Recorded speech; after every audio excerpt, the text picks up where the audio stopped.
शरद पवार भारतीय राजनीति के उन चुनिंदा दिग्गजों में से एक हैं जिन्होंने राजनीति और राजनेताओं के उतार चढ़ाव को करीब से देखा है।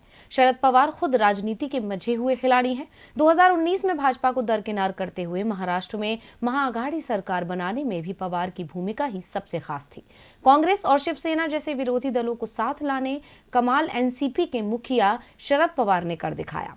मगर अब पवार ने नरेंद्र मोदी की तारीफ की है और ये भी बताया है कि यूपीए सरकार में एक पवार ही थे जो गुजरात के मुख्यमंत्री मोदी से बात कर सकते थे। और क्या कहा पवार ने, आइए देखते हैं। भारतीय राजनीतिक के अनुभवी खिलाड़ी शरद पवार ने राजनीति के दांव-पेचों को काफी करीब से देखा है और समझा है। शरद पवार ने एक ओर जहां महाराष्ट्र में शिवसेना और कांग्रेस के साथ एनसीपी का गठबंधन कर महाअघाड़ी सरकार बनाई, वहीं भाजपा से भी उनके संबंध अच्छे बने हुए हैं। हाल ही में एक इंटरव्यू में शरद पवार ने ये भी बताया कि उन्होंने मोदी जी के कहने के बावजूद भाजपा के साथ गठबंधन करने से इनकार कर दिया था।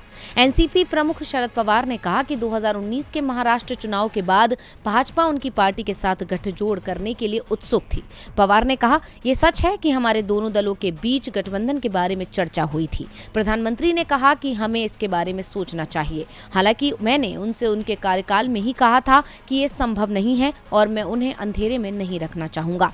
वहीं शरद पवार ने पीएम नरेंद्र मोदी के काम करने के तरीके की तारीफ करते हुए कहा कि उनका स्वभाव ऐसा है कि जब वो किसी काम को हाथ में लेते हैं तो वह ये सुनिश्चित करते हैं कि काम अपने मुकाम तक पहुंच जाए। इसके साथ ही उन्होंने इस बात की ओर भी इशारा किया कि वर्ष 2004 से 2014 के दौरान यूपी के शासनकाल में कुछ कैबिनेट सहयोगी मोदी के खिलाफ थे।